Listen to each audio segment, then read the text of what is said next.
Hello student. आज हम class 12th के जो पहला चैप्टर है accounting treatment of non trading organisation, उसमें एक अकाउंट बनाया जाता है इनकम एंड एक्सपेंडिचर अकाउंट। उसका फॉर्मेट मैं आपको डिस्कस करूँगा। इससे पहले आपने रिसिप्ट एंड पेमेंट अकाउंट का जो वीडियो है वो देखा होगा। इनकम और एक्सपेंडिचर अकाउंट जो है वो रिसिप्ट एंड पेमेंट अकाउंट की बेसिस पे बनाया जाता है। आपको पता होगा कि रिसिप्ट एंड पेमेंट अकाउंट में दो साइड होती है। डेबिट में रिसिप्ट लिखी जाती है और क्रेडिट में पेमेंट लिखे जाते हैं। जस्ट उसकी जितनी भी रिसिप्ट होती है उस सबको इनकम और एक्सपेंडिचर अकाउंट के इनकम में लिखा जाता है और जितने भी पेमेंट होते हैं उन सबको एक्सपेंडिचर में हम लिखते हैं। लेकिन कुछ बातें हम ध्यान में रखते हैं। रिसिप्ट और पेमेंट अकाउंट की जितनी भी रिसिप्ट है उसे जब हम इनकम में लिखते हैं तो उसमें ध्यान रखते हैं कि उसे उसमें जिस ईयर से रिलेटेड हम बना रहा है। जैसे यहाँ पर मैंने एग्जांपल में लिखा है फॉर द ईयर एंडेड 31 दिसंबर 2020, तो हम 2020 का प्रिपेयर कर रहे हैं, तो वही रिसिप्ट हम इनकम में लिखेंगे जो 2020 से रिलेटेड हो। अगर 2019, 18, 17 से रिलेटेड कुछ भी रिसिप्ट होगी तो हम उसे इनकम में नहीं लिखेंगे, या 2021, 2022 से भी रिलेटेड होगी वो नहीं लिखेंगे। इसी तरह जितने भी एक्सपेंडिचर हो गए वो सिर्फ 2020 से रिलेटेड हो गए वही लिखेंगे, अदरवाइज़ दूसरे नहीं लिखेंगे। अब इसके एक एक में यहाँ पर आपको डिस्कस करते जाता हूँ कि इनकम में कौन कौन से आइटम लिखे जाते हैं और एक्सपेंडिचर में क्या लिखे जाते हैं। सबसे पहले इनकम को लिखता हूँ। इसकी हेडिंग होती है इनकम एंड एक्सपेंडिचर अकाउंट, और जिस ईयर का आप बना रहा है फॉर द ईयर एंडिंग करके 31 दिसंबर 2020, 2019 आप लिख सकते हैं। जैसे कि सभी अकाउंट में होता है, इधर डेबिट लिखा जाता है उधर क्रेडिट। इसके जो कॉलम होते हैं वो एक्सपेंडिचर, फिर उसका अमाउंट, इनकम और उसका अमाउंट। पहले हम इनकम को डिस्कस करते हैं। आपको पता है कि इनकम और expenditure account non trading organisation जैसे स्कूल, हॉस्पिटल, मंदिर, मस्जिद, क्लब, ये सब बनाते हैं। तो सबसे पहली जो इनकी ज़्यादातर इनकम होती है वो होती है बाय सब्सक्रिप्शन। सब्सक्रिप्शन मीन्स वो अमाउंट जो उसके मेंबर उसे हर एक टाइम पीरियड बाद देते हैं। ईयरली दे सकते हैं, 6 मंथ में दे सकते हैं, या मंथली दे सकते हैं। वो जितना भी अमाउंट होता है वो हम यहाँ पे लिखते हैं, जो किस नाम से लिखाता है, सब्सक्रिप्शन। इसे हिंदी में चंदा कहते हैं। एड आउटस्टैंडिंग, अगर मान लीजिए जिस ईयर का आप बना रहा है 2020, उस ईयर का कोई सब्सक्रिप्शन अभी ड्यू है, लेना बाकी है, तो चाहे वो नहीं मिले, ड्यू है, अभी आपको मिला नहीं है, फिर भी आप उसे ऐड कर लेंगे।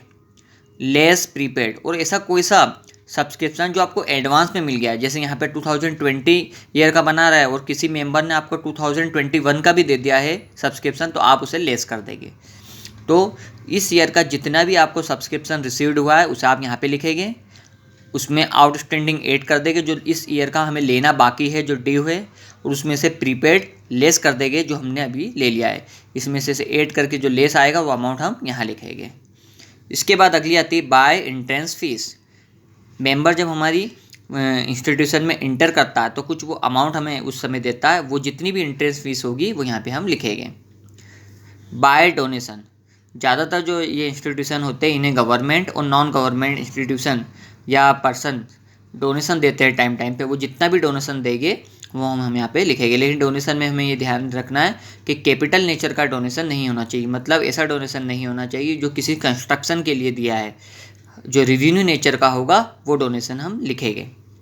बाय लाइफ मेंबरशिप फीस, कभी कभी कुछ मेंबर लाइफ टाइम के लिए लाइब्रेरी वगैरह, जिम वगैरह में ऐसा होता है कि वो लाइफ मेंबर बन जाते हैं, एक बार एक लमसम अमाउंट पेड करते हैं और हमेशा के लिए वो उसके मेंबर बन जाते हैं। फिर उन्हें बार बार मंथली फ़ीस या ईयरली फ़ीस या सब्सक्रिप्शन नहीं देना पड़ता, तो वो जितनी भी फीस देंगे वो भी हम यहाँ पर लिखेंगे। बाय इंटरेस्ट, ऐसे इंस्टीट्यूशन जो उनके पास जो जितनी भी इनकम रिसीव होती है और जो पैसा सेविंग में होता है वो ज़्यादातर बैंक में डिपॉजिट कर देते हैं, वहाँ से इन्हें जो इंटरेस्ट मिलता है वो से यहाँ पर हम लिखेंगे। तो ये इतने इनकम होते हैं, कुछ ज़्यादा भी हो सकती है वो भी हम इसमें लिख सकते हैं। कि ध्यान रखना चाहिए जितनी भी इनकम हो वो जिस ईयर का बना रहे हैं उससे रिलेटेड हो और वो रिवेन्यू नेचर की हो, मतलब बार बार होने वाली हो। आपको पता होगा 11th में बता दिया रिवेन्यू नेचर क्या होता है। तो ये जितनी भी इनकम होती है हम उसे यहाँ पर लिखेंगे। ये लास्ट वाला मैं आपको बैलेंस है, ये बाद में बताऊँगा कि क्या है। तो इतनी जो है यहाँ से लेके यहाँ तक इनकम होती है, इससे ज़्यादा भी हो सकती है। अब आते हैं एक्सपेंडिचर। किसी भी इंस्टीट्यूशन को रन करने के लिए बहुत से एक्सपेंडिचर करना होते हैं, उसमें से मैंने बहुत से यहाँ लिख दिए, ज़्यादा भी हो सकते हैं, उसकी कोई लिमिट नहीं है। सबसे पहला होता है टू जनरल एक्सपेंसेस, वो एक्सपेंसेस जो जनरली होते हैं और जिसे हम जो छोटे छोटे होते हैं और जिन्हें अगर हम लिखने बैठेंगे तो हो सकता है बहुत ज़्यादा स्पेस और एनर्जी लगे, इसलिए उन सबको ऐड करके एक ही वर्ड में जनरल एक्सपेंसेस में हम लिख देते हैं। जैसे फ़ोटोकॉपी हो सकती है, चाय हो सकती है, छोटे छोटे खर्चे जिन्हें बार बार लिखने में प्रॉब्लम होगी, इसलिए जनरल एक्सपेंसेस के नाम से हम लिख देते हैं। टू सैलरी, उस इंस्टीट्यूशन में वर्क करने वाले जितने भी एम्प्लॉय है उनको जो सैलरी दी जाती है उसे आउटस्टैंडिंग ऐड कर देगा अगर देना बाकी है। टू रेंट एंड टैक्स, जो किराया उस इंस्टीट्यूशन को, जो उसकी प्रीमिसेस है उसका जो किराया है, अगर वो उस पे है, किराए पे है, रेंट पे है, तो वो जो टैक्स पेड करते हैं। इलेक्ट्रिक चार्जेस, जो इलेक्ट्रिसिटी के चार्जेस आते हैं, बिजली का जो बिल आता है वो। टू इंश्योरेंस, अगर किसी कम्युनिटी असेट्स का हमने इंश्योरेंस कराया है वो यहाँ लिखेंगे। यहाँ पे मैंने एक एग्जांपल में प्रीपेड बता दिया, यहाँ एक आउटस्टैंडिंग बताया, अगर कुछ देना बाकी है हमें तो हम उसे ऐड करेंगे, और अगर हमने इंश्योरेंस एडवांस में दे दिया है तो वो लेस कर देंगे। जिस तरह यहाँ आउटस्टैंडिंग ऐड होता है और प्रीपेड लेस होता है। टू स्टेशनरी, आपको पता है इंस्टीट्यूशन को रन करने के लिए पेजेस, पेंसिल, अलग अलग ज़रूरत पड़ती, कॉपी किताबों की, वो स्टेशनरी। न्यूज़पेपर एंड मैगजीन, ज़्यादातर इन इंस्टीट्यूशन में डेली बेसिस पे न्यूज़पेपर आते, वीकली मैगजीन आती, वो भी। टू डेप्रिसिएशन, आपको पता है कि इनकम और एक्सपेंडिचर अकाउंट में हम असेट्स नहीं लिखते हैं, जैसे कार, बिल्डिंग अगर हमारी खुद की है, टेबल, बेंचेस, लेकिन उस पर जो डेप्रिसिएशन लगता है, जो हर आपने 11th में पढ़ा है, डेप्रिसिएशन, किसी भी असेट्स को जब हम यूज़ करते हैं बार बार तो उसकी जो वैल्यू कम हो जाती है वो डेप्रिसिएशन होती है, वो यहाँ पे लिखाएगा। इस तरह जितनी भी एक्सपेंडिचर है वो इधर लिखाएगी और जितनी भी इनकम है वो इधर लिखाएगी। इनकम और ज़्यादा हो सकती है इससे, और एक्सपेंडिचर भी ज़्यादा हो सकते हैं। इसके बाद हम इसका टोटल लगाएंगे।